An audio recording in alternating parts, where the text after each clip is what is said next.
Starliner Media. Starliner Media presents Music Night at the Majestic with your host, Michael Boswell.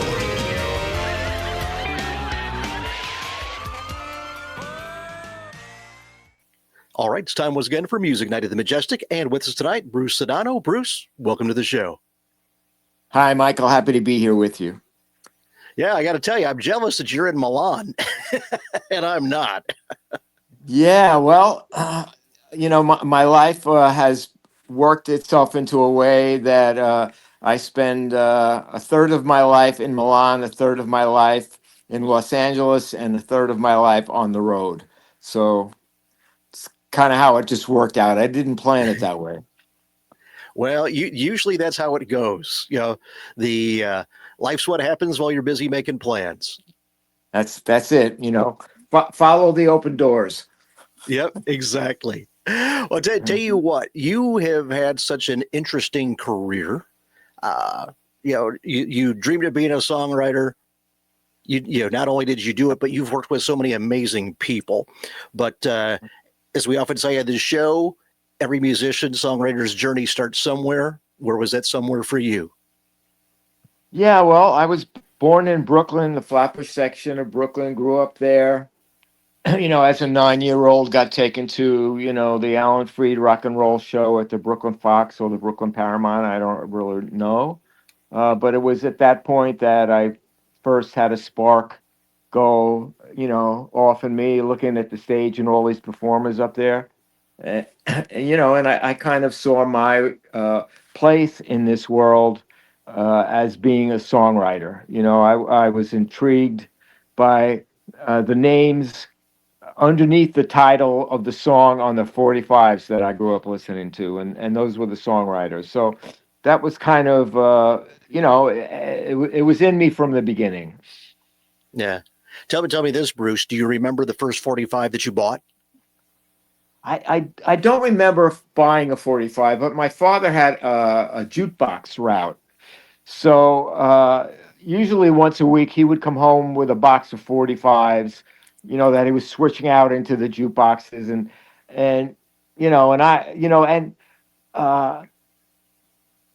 for some reason, Where or When by Dion and the Belmonts is the one that sticks out in my mind. I don't know why. I think it was the B-side of I Wonder Why or something like that. I don't know. Well, you could do a lot worse than Dion. Absolutely. Absolutely. Yeah. Now tell me this, just out of curiosity, what's your favorite song by Dion? Maybe, Dion is amazing. He continues to put out, great music. He has a great band. He's leaning hard into the blues, which I really appreciate. But it may be, as a 9-year-old hearing Where or When, and those harmonies, and the eloquence of that song. That may be. I mean, I haven't thought about it before, but as we talk, I mean, that's what comes to my mind. That was a beautiful song, beautiful melody, and the harmonies on it were beautiful. So I'll go with "Where or When" by Dion and the Belmonts for right now. That works for me. His catalog is just so good. Yeah. And as you said, he's still recording. And as you go through his musical journey is really interesting as well. Absolutely. I had the pleasure of working with him. I don't know, must be 10 years ago now. But we did. It was for a Time Life, infomercial, and basically he was,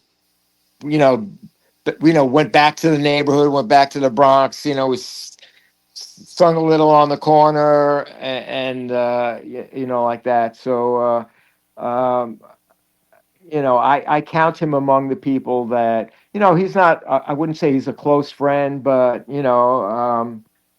he's somebody that every now and then we reach out to one another and catch each other up. So It's very cool to go from being a kid and loving that record and then becoming friends with the guy. Yeah, it's kind of like a piece of the puzzle that, we're just creating right now. I never really thought about it in that aspect before. We had a number of conversations about religion and spirituality and things like that.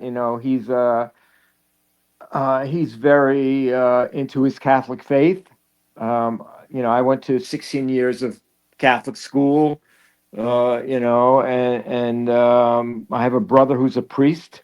Um, I wouldn't, I don't consider myself a Catholic, so quote unquote anymore, but I'm certainly somebody with a deep faith and a follower of the spirit, let's say. Yeah. I'll tell you what, getting back to the music. So Okay. you have this epiphany that, that this is where you belong, songwriting. Yeah. What was your first steps to follow that dream? First steps to follow that dream was I was an accordion player from the time I was 4 years old to the time I was 8.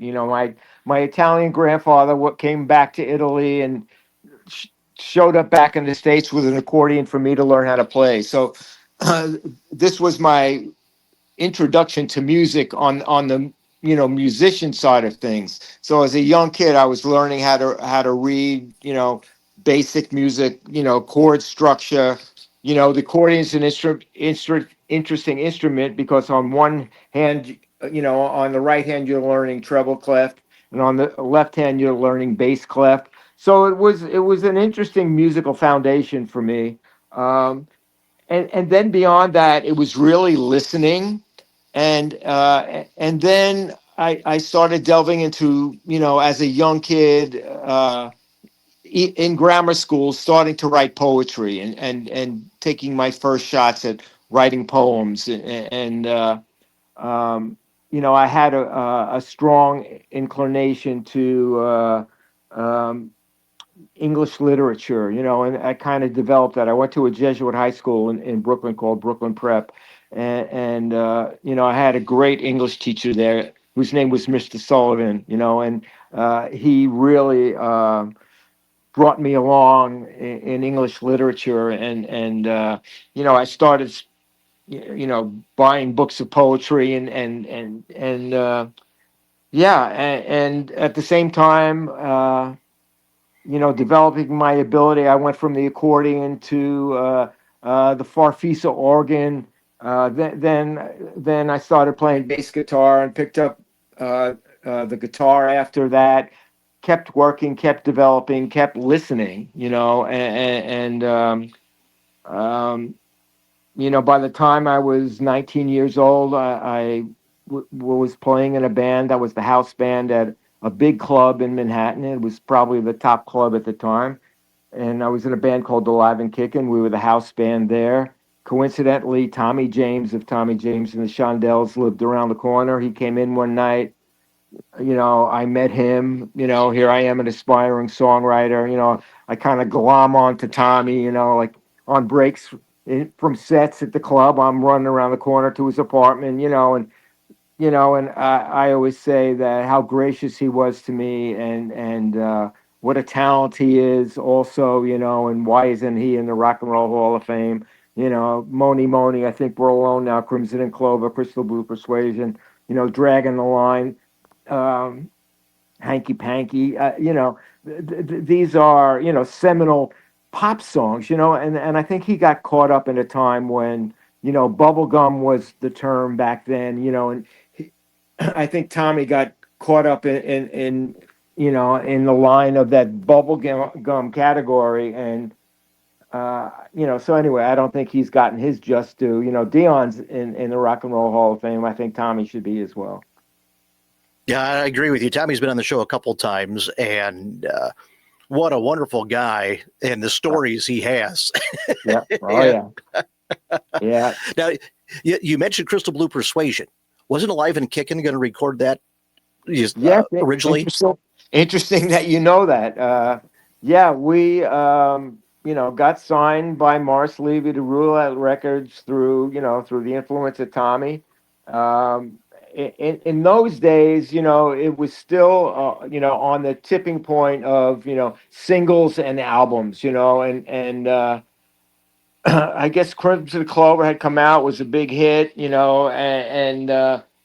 but Morris had pinpointed "Crystal Blue Persuasion" to be the first song for the Alive and Kickin', and we worked it up, we rehearsed it, we had it down, and at some point in time, Morris called and told me, "Look, that's going to be Tommy's next single. I don't know what's next for you guys, but don't worry, I'll get Tommy to write you another one." We were obviously, the band was disappointed. We were like, wow, and few months went by. I kept checking in with Tommy and Morris. What about that song? And then finally, a few months later, Tommy had come with the song "Tighter, Tighter" that he co-wrote with Bob King, and we worked that one up. And to this day, it's a great record. Mm-hmm. Yeah, absolutely. Yeah. Now, you guys went on tour. Yeah, Alive and Kickin' went on tour. Didn't you open for Zappa? Yeah, oddly enough, we opened for Frank Zappa, Mothers of Invention. We opened for Chicago on another part of the tour. We opened for Eric Burden in War at the Felt Forum, Madison Square Garden. So it was a pretty, for a young kid coming from Brooklyn, we were flying pretty high, Yeah, I was just gonna say, you guys were young. What was that like when you're out there opening for bands like that? Well, I mean, it was all, in a way, a dream come true. And at the same time, you have to realize that I was somebody who had never even been on a flight until I got on a plane in Brooklyn to fly to Los Angeles to be on American Bandstand. So so for us to go to the Midwest and play and travel down south, it was all a dream come true. And young, on fire, a bit of a jerk at some point. When you're young, and in a sense, it came quickly and easily for me at that point. I was lucky, and I started firing people in the band, and I don't know, but it was a good. It was a good lesson for me to learn, because after a short while, I found myself back in the basement of my parents' house, and had to realign my personality and my way of thinking and my understanding of things. And it also gave me a moment to really dig in and really try to work on achieving my writing. Yeah. Well, speaking of writing, to digress for a moment, you co-wrote "Ball of Fire" with Tommy. Yes. What was it like for you? Because you were still a teenager at that time, correct? Yes. What was it like for you to watch him perform "Ball of Fire" on the Ed Sullivan Show? I mean, it was all pretty wild, because it was all a bunch of firsts, so all of this was very heady stuff, and super excited, and when you live in a neighborhood, this stuff goes on. It's like the whole neighborhood is talking about it. The whole neighborhood is being lifted up by it, and the whole neighborhood is looking at you. And you're going like, okay.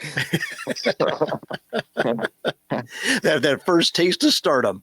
Yeah, Yeah. Now, you mentioned about flying to LA for American Bandstand? That was with Brooklyn Dreams, correct? No, that was with Alive and Kickin'. Oh, okay. Yeah, so that's what I'm saying. What was that like? I had never been on a flight. I had never taken a plane before. So, and, flying to Los Angeles was also, a complete eye opener in terms of somebody who had grown up in Brooklyn and struggled through, nights of coming out of clubs, from playing 5 sets a night, and it's snowing out, and you go to the car and you stick your key in the keyhole back when there was keys and keyholes, and it's frozen and you can't get the car open and you're shivering. And, so here I was, I land in LA and I'm going like, wow. I mean, like you can like really live with like palm trees and still be able to pursue your career. I mean, because part of the thing about growing up is in Brooklyn, and I love Brooklyn. Brooklyn, lives in my soul. The spirit of Brooklyn, and a big part of what I see as the spirit of Brooklyn is the ability to dream, because because Manhattan is just over the bridge where all things are possible. So all dreams are possible because of that. And at least that's how it felt when I was a kid. So anyway, to get to LA and see sunshine and palm trees and the dream still being available, it was a heady draw. I would think you can't get much more polar opposite within the U.S. than to go, from Brooklyn to L.A. Yes, yeah. So now, what was that like being on Bandstand, face to face with Dick Clark?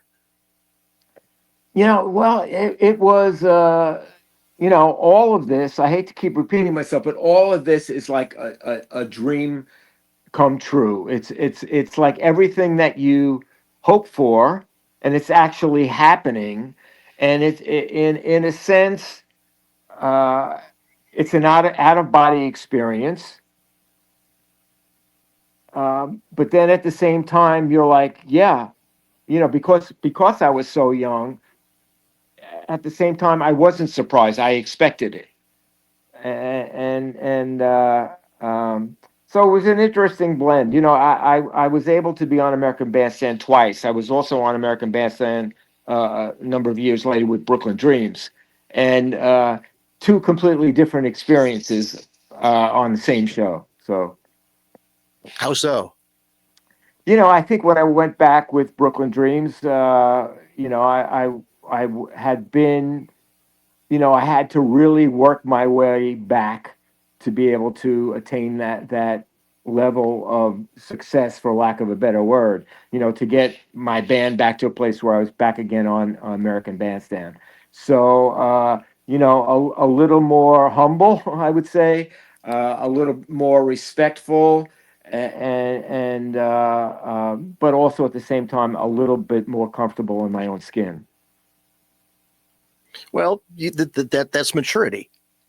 Yeah, absolutely. As a person and as an artist. Absolutely. I appreciated it much more the second time. Yeah. Well, that's a good thing. Yeah, absolutely. So, at this point, your songwriting, how was your songwriting developed at this point from where you were with Alive and Kickin'? When the Live and Kickin' did an album back in the day, and it's still available, on all the streaming services. And not too long ago, after many years of not listening, I went back and listened to that album, where I had written and co-written all the songs on the album, except for Tighter and Tighter and the next single, which was called Just Let It Come. And obviously I was somebody who, I can hear the enthusiasm in the music. I can, I see the naivety in the lyrics. But, I also see a whole lot of passion and fire. So it's interesting, it's like I go back and listen, and as I said, I'm from Brooklyn, and the songs that I wrote on the album were called Kentucky Fire, Junction Creek, Mississippi Mud. Obviously I had no idea what I was writing about, but I was aspiring. I was aspiring to things, and we all were, the whole band. And that's not to say it was a bad album, because it's really not. There's lots of bits of really interesting music, and you can feel the youth and the passion there.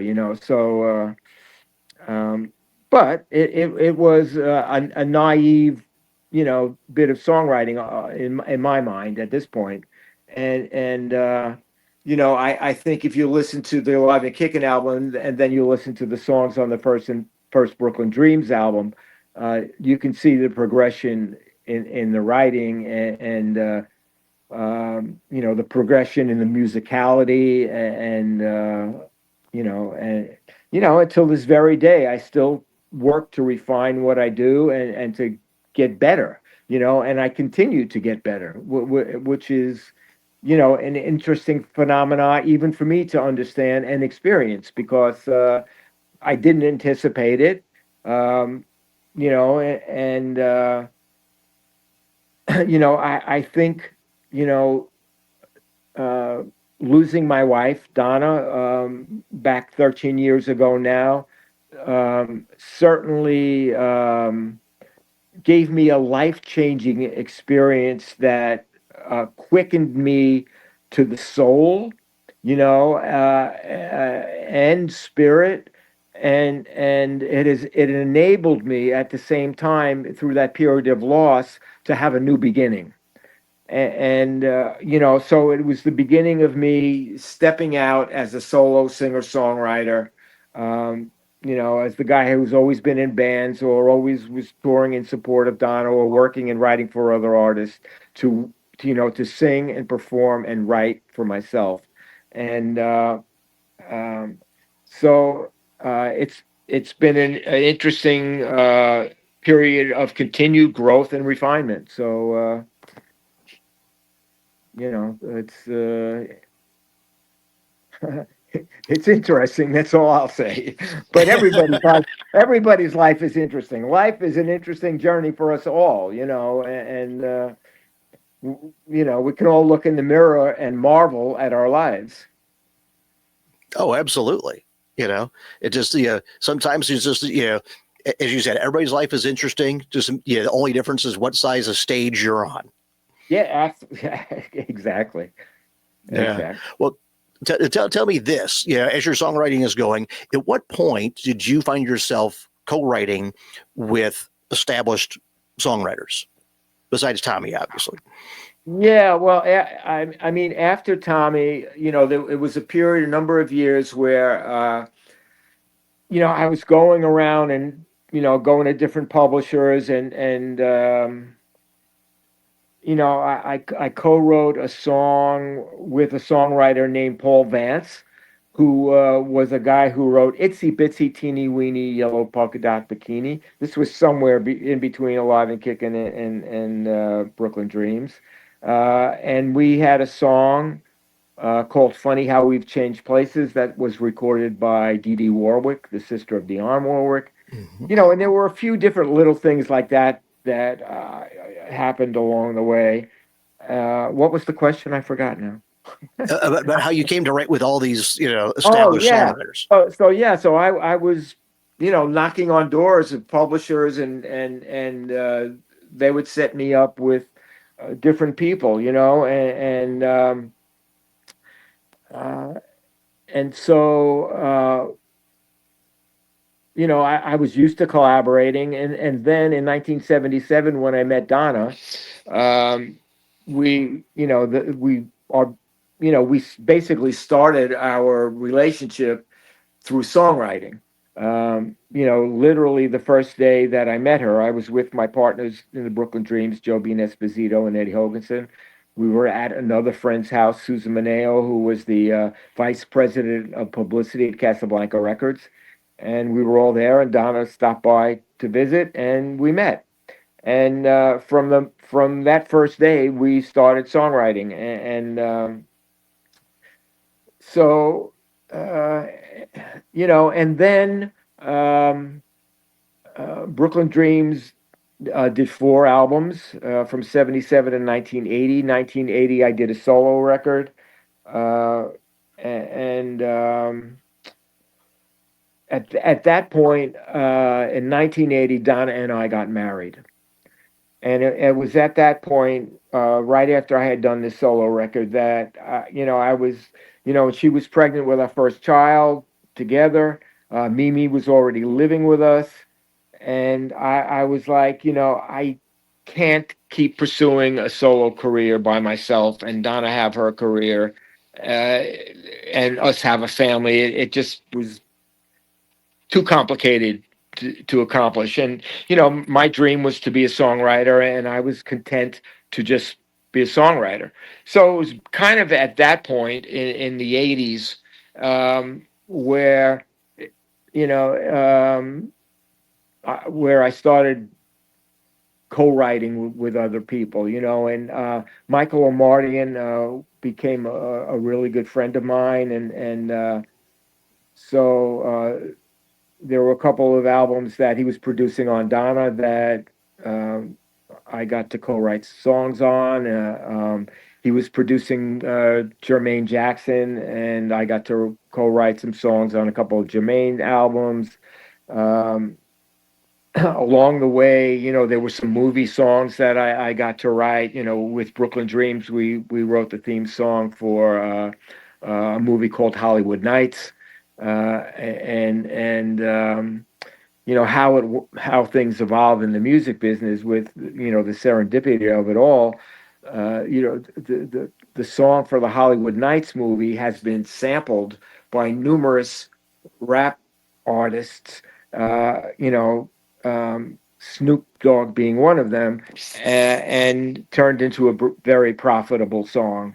We wrote a song for a movie of the week. It was called Police Story, and we wrote a song called "This Is Myself, Joe Bean, and Eddie, the Brooklyn Dreams." We wrote a song called Street Man, and that song was became a big dance record and whatever. But just this last year was used in a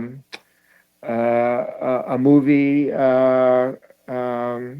about Donald Trump, The Apprentice, it was called, and it was an interesting look at Trump's personality, in of where he came from and how he grew up, and and kind of like that. And so the song got licensed for that movie. So it's interesting how it all goes. But in the 80s is when I started, doing the writing, the co-writing. Co-wrote a song with Donna, about the divorce of my parents, starting over again. She sang it on the Johnny Carson show. Dolly Parton's people called the next day, asked about the song. Dolly Parton recorded it, became a number one country song. 16 years later, Reba McEntire makes it the title of her album. Was working on a song with Michael and Marty, and Tell Me I'm Not Dreaming for Jermaine. Michael comes into the studio, hears the song, says, I want to sing on the song. Next thing I know, I have a Michael Jackson singing a song on that I co-wrote. So, there's been a lot of serendipity, but, my philosophy is, keep showing up, keep doing the work, and see what happens.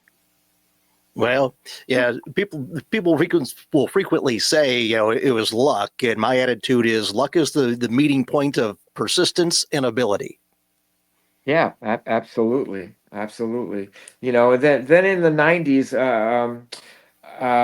I wrote a number of songs for the contemporary Christian market. I wrote a couple of songs with Kathy Tricoli, a song for I don't even remember the names of people, but yeah, there were. I wrote a song called "Take Heart," which was a song for an album for I think it was for Unwed Mothers, and I wrote this song called "Take Heart." Donna sang it, co-wrote it with Nathan DeJezer. I think we co-produced it, and it's a beautiful song.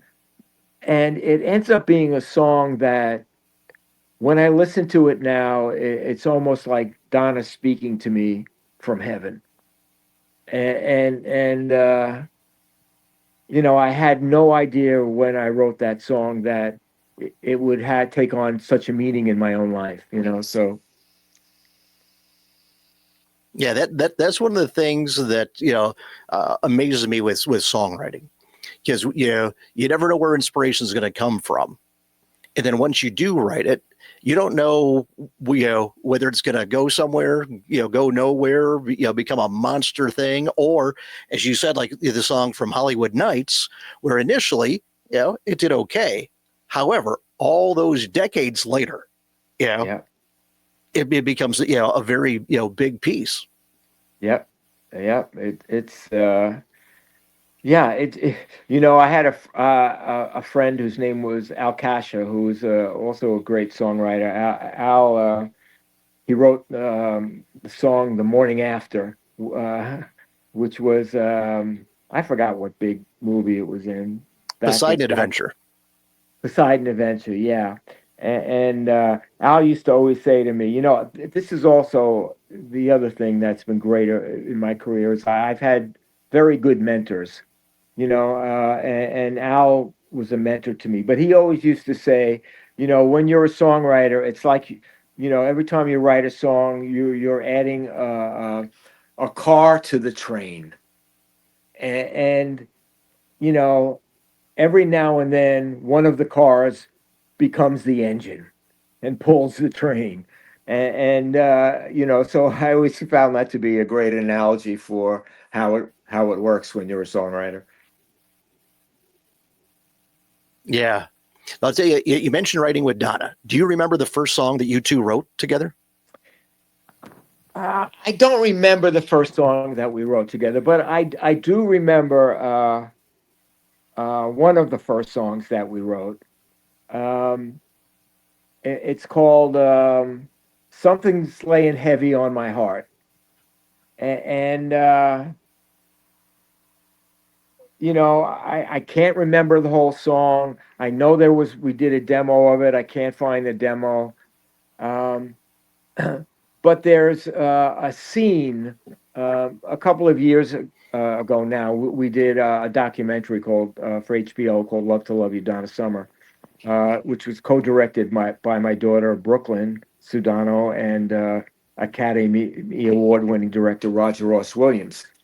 But I had completely forgotten about this song. But there was a piece of videotape that we found that we ended up using in the movie, and somewhere in the background, I could hear a bit of this song, "Something Laying Heavy on My Heart," playing, and I was like, "Oh, there's that song." It wasn't the whole song. It wasn't anything that I could, recall the whole song from, but it was a beautiful reminder of that song. And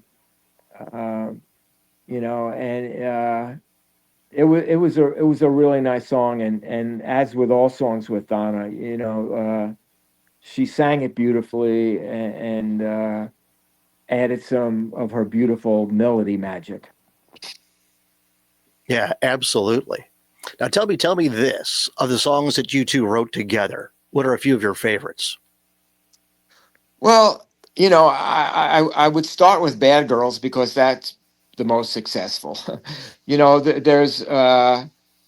are 4 songs that we co-wrote on the "Bad Girls" album, and all of them are uniquely. Well, no, there were 3. I'm sorry, there were 3 that we co-wrote together. One's called "On My Honor," which is, there are elements of the "Bad Girls" album that kind of goes unnoticed, but there's a lot of stuff in there about the beginning of our relationship. And so there's this song on that record that we co-wrote called "On My Honor," and it's basically us committing to each other, saying, "On my honor, I will try to do the best I can." Uh, and then there's another song called "Lucky," which is on that record, which is also a cool track. Could have been a single at some point, didn't work out that way. Um, Starting over again, the one that Dolly and Reba sang it's also a great song. Um, there's another song which is called it's called "Worth the Wait." It's not a song that Donna ever recorded or has been recorded by anybody, and the only existence of that song, and probably the reason I can remember the song, is because there was a period of time on one of the tours where Donna and I would solo on this song. I would play acoustic guitar and she would sing it, and it's also a pretty cool song. I wish somebody would cut it, but you know we need some magic to happen. Maybe as a result of this interview, Mike, it's going to happen. You never know. You never know. Yeah, I'll tell you. You mentioned "Bad Girls." How did you come to write that song? Bad Girls, typically in those days, in between, we were all going 150 miles an hour. Obviously, Donna's career was zooming. Brooklyn Dreams was signed. We were touring. We were doing our own promotion. We would, and also we were touring with Donna. So, we were writing for movies. We were in a movie called American Hot Wax. So there was so much going on. But typically, I had another friend from Brooklyn, from my neighborhood. His name was Bobby Incorvia, and he built a studio in Burbank. And so what that allowed me to do was, because he was a friend, I could call him at midnight and say, "Hey, can we go in the studio for a couple hours and just write?" And he'd say, "All right." And he'd go over to the studio, open up the studio, set up 4 mics, me, Donna, Joe, Eddie. I would play guitar or piano. Joe would play guitar. Eddie play percussion. Donna, and we would just stream of consciousness flow. Inky would roll the 2-track machine to remember what we were doing. And there was this problem going on by Casablanca Records, in that it was on Sunset Boulevard. It was across the street from a place called the Body Shop, where a lot of, let's say, ladies of the night, walked the street there. So there was a bit of confusion where girls would come, secretaries would come out of Casablanca. People would want to drive by, honk the horn at them.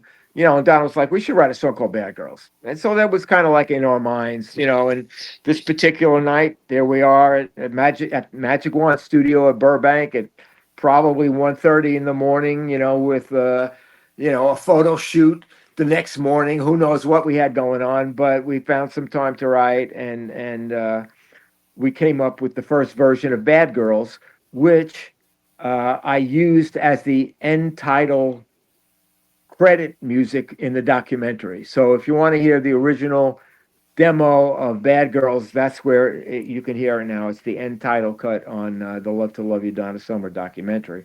So anyway, we did that. We forgot about the song. Actually, a second engineer who was going through the tape said, "Hey guys, this is Bad Girls. It's pretty cool. You should look at it." We did. We liked it. We re-demoed it a little bit closer to what the final record became. Brought it to Neil Bogart. He said, "Yeah, it's a great song. I just signed Cher. I want to use it for Cher." We said, "No way." We went to Giorgio Moroder. He was working on what became the Bad Girls album, and he liked it, loved it. They cut it, and there you go. Wow. How's that for a saga? Again, when you write it, you don't know where it's going to go or what it's going to become. No, you don't know. Well, tell you what, before we get into your current record, you mentioned Michael Amardian. Yes. And he's a guy who I think should have greater public awareness than what he does, because he's involved in so many things, and more people should know who he is. what he's done. Absolutely. You know, Michael is probably the most incredible musician that I've ever known. Uh, he's an amazing musician, and he's an amazing talent, and he's one of my closest friends. Although I don't see him that often anymore, but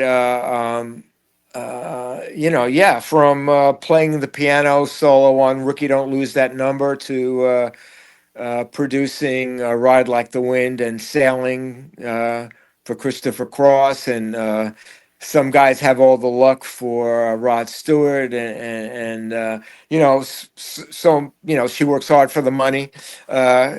Co-wrote and produced for Donna, um, but so much more. But a great guy and a great talent.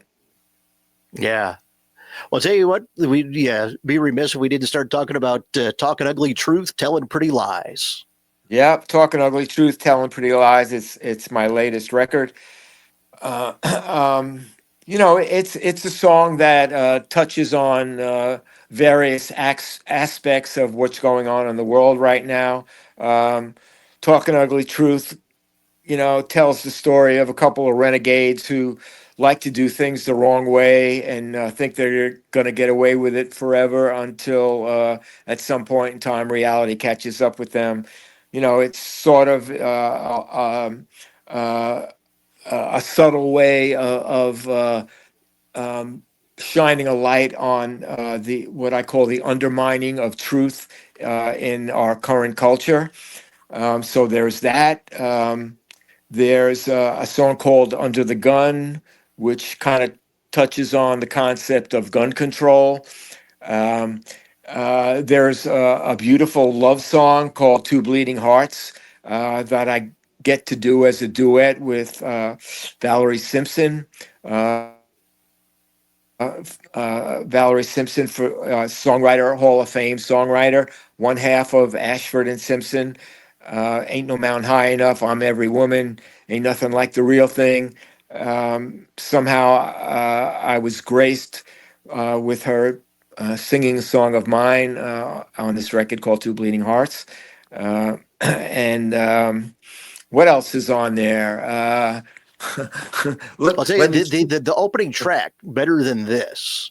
Better Than This, yeah. I really like the production value on that track. Yeah, the album is mostly produced by Ken Lewis. Ken Lewis has worked with everybody from Kanye to I don't know who. And Better Than This was an interesting saga of the production because I did a lot of the production here in Milan. Most of this record I wrote, did all my vocals, did my guitar parts, and some keyboard parts here in Milan. Sent them to Ken in Ohio, and we have an East Coast rhythm section of guys who uh, add things on, and Ken is a brilliant producer, an amazing mixer. And that's kind of how the album came together. But Better Than This, you know, I did a lot of it here in Milan, and um, Ken, I think, added some drums to it. It didn't really change most of the parts that I recorded, but he made those parts sound a lot better than I can make them sound. So let's do that. And it's a song about every stage of your life, kind of. It starts off as the 17-year-old driving around in the middle of the night, stopping at a girl's house, picking up a little action and finding his way home. And then second verse, you're middle aged and you're dealing with those kind of issues. And then in the third verse, here I am, as an older person with life. And the point of the song is at whatever stage of life you're in, there are challenges, but there is beauty to be found in each stage of that life. And let's lean into the beauty side of it and the good parts of it, and because it don't get any better than this. So yeah. Mm-hmm. Yeah. Well, on how'd you get here? You kind of address, the generational, take on Yeah. things. Yeah, how'd you get here? I called it my ode to the baby boomer. It starts with the lines, "Here's to the generation of rock, black and white TV, children of a middle class, free to be who you want to be." And so, yeah, it kind of it tails off from Better Than This into, how'd you get here? It's like it all went by so quick, and here we are with obstacles and challenges. uh we're the generation, we're the youth generation, we're the flower power generation. And here we are, and how do we navigate this time in our lives? And it's tricky, and we're a little, and it's a little scary, and all of that. So that's kind of what that song's about. Yeah. Well, I'll tell you, you mentioned the title track. Uh, on that, I really like the organ and horns. Yeah. Yeah. On that track. And Irene's background vocals are really nice.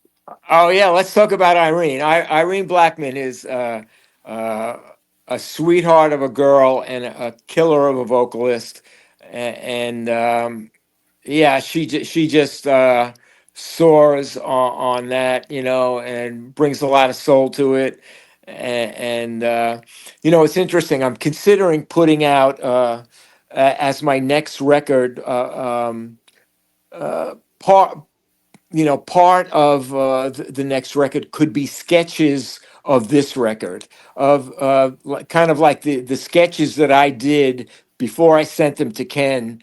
And so it's really, especially with the title track, Talkin Ugly Truth, and you say you like the horns and the organ, those are the elements that Ken brought to it. If you listen to my sketch of it, it has none of those elements, and it's a completely different mood. It's in a sense, now it leans more R&B because of Irene and the horns and the organ and what Ken brings to it, and my sketch of it is more bluesy, and down tempo. So it's just really interesting. So that's why I'm considering on my next record to include some of these sketches. Yeah, that definitely would be interesting to hear. Yeah, Yeah. I think Now, you so. mentioned Two Bleeding Hearts. Yeah. Yes. I'm a big Valerie Simpson fan. Yeah, who isn't? So, Everybody should be. uh, yeah, exactly. Now, did you guys record that in the studio together, or were you, We separate didn't. locations? It kind of went like this. I wrote the song, and as I was writing it, I was thinking, this would be great as a duet. Who would I do a duet with on it, though? And I didn't know who to choose. And my manager was like, "Well, you know a lot of people." I was like, "Yeah," and it was literally right as she said that, Valerie popped into my mind, and you know, I thought, well, that would be an odd choice. Uh, uh, and so, I emailed Valerie, I sent her the song. She's like, sure, let's do it. I love the song. Let's do it. We weren't in the same studio, um, but I wanted it to be as stripped down as it is, so it's basically, you know, uh, a track where it's my acoustic guitar, Valerie's piano, our two vocals, a little drum, and a little bass. So it's really an intimate kind of performance. And But no, we didn't do it together. She did her vocals, sent me her vocals, did her piano, sent me the piano, and we kind of put it together that way. Um, but there is a video that we did on YouTube Mhm. that obviously we did it together because we're there in the same room, and it's not AI. You know, Mhm. and we did it at her club in New York, and it's a really sweet video. Also very simple, just highlighting the performance of the song.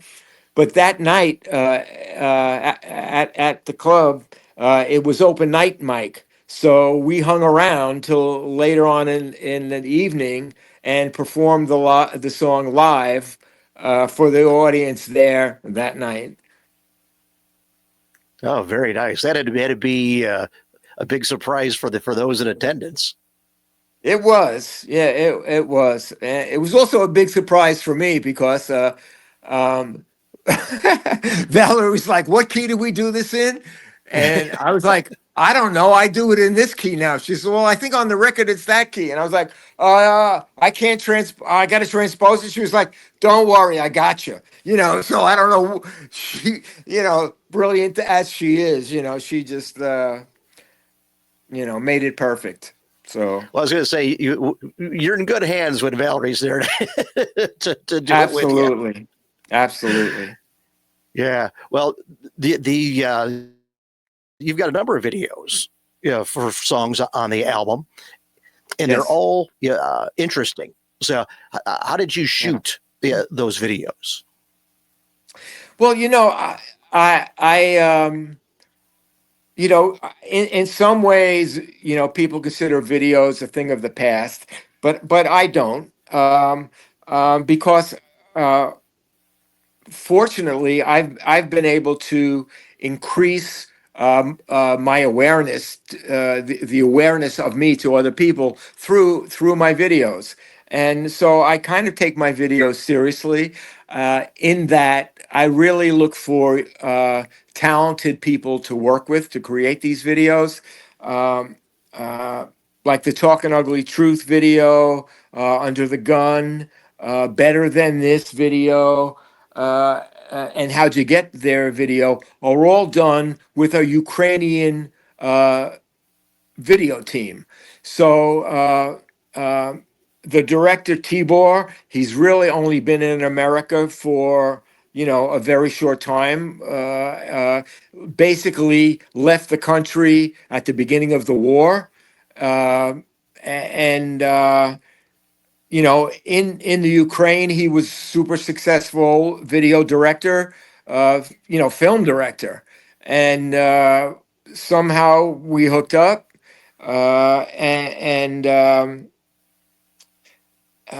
so I worked with him on four different videos, I actually met him through the production team, through another Ukrainian girl named Kira. So anyway, so that's that story. but I also on my I did a number of animated videos on my past albums, and I worked with uh, Elliot, who's British. And I met Elliot. He was the bass player. I did a tour with Colin Bluntstone, singer of the Zombies.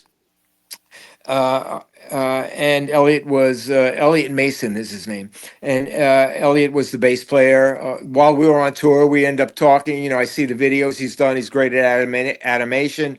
He did 3 or 4 animated videos for me for songs. So it's kind of like that, and I'm always looking for talented people because it's not my world, and it's kind of my philosophy these days of where I'm precious about the songwriting in terms of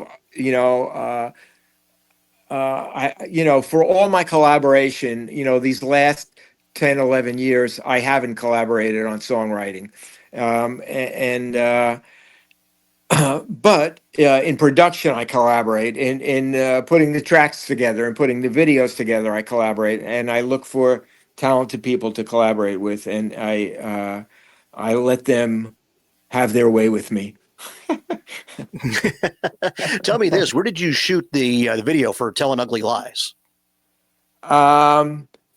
We shot it in Burbank. It's you know it's basically a big warehouse room, and you can and in this warehouse room they have different sets, and you can rent a set, and that's kind of what we did with that. It's Burbank, warehouse preconceived set, and work yourself into the atmosphere. Yeah. Well, when you watch it, you'd think you were on location someplace. Yeah. Yeah. Well, I was. Yeah. Well, tell me this, Bruce. We're coming up on our time here. Is there anything that we haven't touched on that you want to make sure that we do? Well, I'll give you a first. I don't know when this airs, but there's a new Donna Summer song coming out on June 6th, and it's called "Run," and it's produced by Toby Gadd, co-written and produced by Toby Gadd, and it's really a beautiful piece. So look out for that. We will definitely be looking out for that. So. And also, one of my daughters is in a band called Johnny Swim. If you're not hip to Johnny Swim, check out Johnny Swim. They're awesome. Excellent. We'll tell you what, we will definitely link to both. Okay. So. And thank you, Michael. I appreciate your time, and I appreciate talking with you. It was a very nice time. Well, thank you very much, Bruce. It means a lot. So, and on that note, we'll bring this one to a close. Bruce, thank you so much for taking the time to join me. Everybody, thank you for watching. Have a good night. Bye-bye, everybody. This has been Music Night at the Majestic with Michael Boswell. If you enjoyed this edition of Music Night at the Majestic, follow us on Facebook, YouTube, Twitter, Instagram, and at musicnight.net. Music Night at the Majestic is a copyright production of Starliner Media. Any use of the accounts and descriptions of this program, its audio or visual content, without the express written consent of Starliner Media is prohibited. Thank you for joining us this evening. We'll see you next time for Music Night at the Majestic. This is your announcer speaking.